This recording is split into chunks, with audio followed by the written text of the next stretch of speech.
प्रतिशत परसेंटेज बा शतकड़ा। तो आज हम वीडियो देखा परसेंटेज केमी बाहर करिया परसेंटेज कौन बुझा। तो वीडियो को आरंभ करने पूर्व प्रथम वीडियो को लाइक कर दिंतु, समस्त शेयर कर दिंतु, और हाँ चैनल सब्सक्राइब कर दिंतु, पाखे बेल आइकन को प्रेस कर दिंतु। ताफल जिते बड़े नुआ नुआ वीडियो नहीं आसी सर्वप्रथम आपन पाखे नोटिफिकेशन पहुँची पार। तो चलो डेरी नक आरंभ कर आज टॉपिक। आमर आज टॉपिक अच्छी परसेंटेज। तो आम प्रथम देखा परसेंट। तो परसेंट रे आम ओडिया कौन कहते शतकड़ा बा गोटे कौन प्रतिशत। ये आम ओडिया जाने शतकड़ा प्रतिशत। तो आम परसेंटेज को भांगा परसेंट को भांगिले आमको दुईटा जिनस मिल गोटे हूँ पर आ गोटे हूँ सेंट। दुईटा जिनस मिल आमको।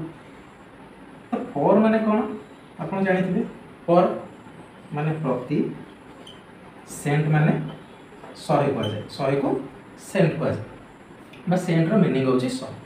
तमें आम ये 100 बदल कौन शत लिखिपर प्रतिशत। आम ओडिया जहाँ पढ़ी प्रतिशत। पर माने प्रति, सेंट माने शत। शत को आगे कौन कहले कहुए 100। तार माने कौन आम यू गोटे जिनस बुझीपारे जो प्रति 100 जी से तार हूँ प्रतिशत। तो प्रति 100 केते तार मूल्य से हूँ तार प्रति शत प्रति 100 केते। अच्छा ये आपको गोटे एग्जांपल देवी। आप स्कूल मार्क दिया हुए एग्जाम मार्क दिया हुए से आप कौन लिखा हुए मनकर आपंकर एग्जाम मार्क अच्छी 100 मार्क आप रखिले के स्कोर केते कल 80 मार्क। तो आप खातार केमी लिखा जाए 80/100 एमती लिखा जाए। ताने कौन 100 रु आप रखिले 80 मार्क रखिले 100 रु 80 मार्क रखिले 100% रु 100 रु के रखिले 80 रखिले तर प्रति 100 आप मार्क के 80। ताने यहाँ आपंकर हूँ 80% 100 रु 80। तो आम एक दुईटा जिन आज शिखा। गोटे हूँ आपंकर फॉर एग्जांपल देली 75% ऑफ 600 या केमी काढ़ा। नेक्स्ट आ गोटे शिखा मनकर 600 रो 400% केते हो। दुईटा जिन शिखा अच्छी। गोटे हूँ परसेंटेज रु तार मान बाहर करवा, आ गोटे हूँ परसेंटेज बाहर करवा। तो वीडियो आगू देख परसेंटेज को आम केमी लिखिद परसेंटेज को आम एमती लिखिद। तो बुझीपारे कौन कहली प्रति 100 केते से हूँ परसेंटेज काढ़ा। प्रथम आम परसेंटेज को लिखी शिखा। परसेंटेज बाहर करने पूर्व आम प्रथम लिखी शिखा केमी लिखी। मनकर देजी 80%। 80% तार आपको टिके पूर्व मन पका कौन कहते 80%। 80% तार कौन प्रति 100 80 आम एमती लिखिपर मन पका कही आप 100 80 मार्क रखुच्च जमी लिखा जाए। तो सीटा को आम एमती लिखिपर 80% हूँ 80/100 एमती लिखिपर। 40% केमती लिखा 40/100 माने 100 रु 40%। 35% केमती लिखा 35% बदल आम कौन लिखा 100 एमती लिखिपर। अच्छा मन कर आमको दिखाई 80% बाहर करा के गोटे एग्जांपल देखा 80% ऑफ 600 ताने कौन 600 रो 80%। तो आम ये 80% लिखी जाने केमी ये लिखा आम देखा 80% केमी लिखिले 80/100 ऑफ माने कौन आम जाने रो माने हूँ गुणन के 600। तो आम ये कटाकटी कर आराम बाहर कर दे पार के दुईटा शून्य दुईटा शून्य काटी पार 848 ये रहा आपंकर उत्तर। आ गोटे एग्जांपल देखिए 30% ऑफ 500।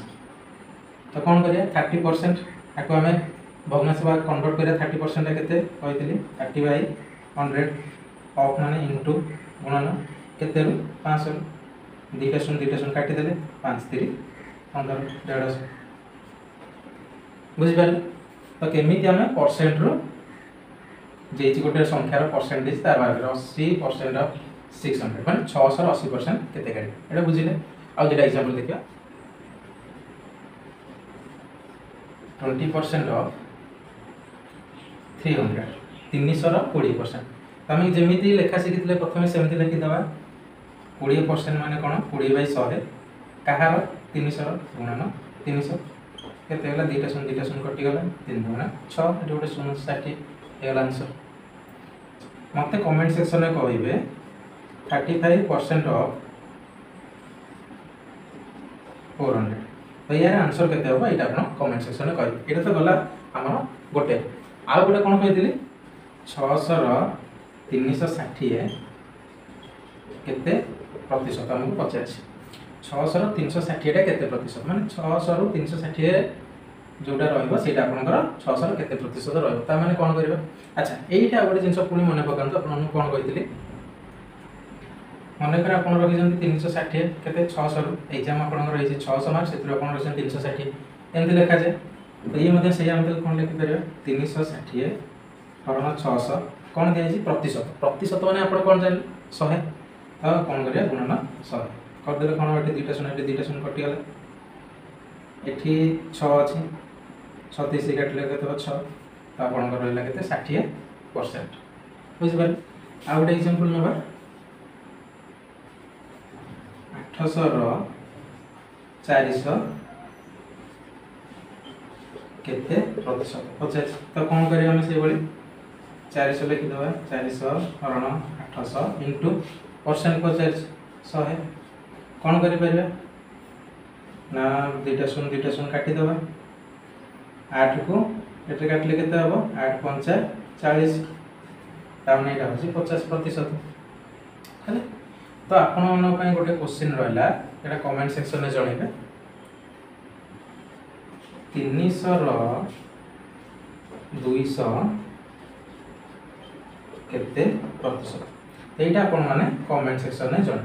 आशा करछि वीडियोटी भल लागितो जदि भल लागिछि केमति लागला कमेंट सेक्शन में जणांतु और चैनल सब्सक्राइब करन समस्त को शेयर कर दियौ।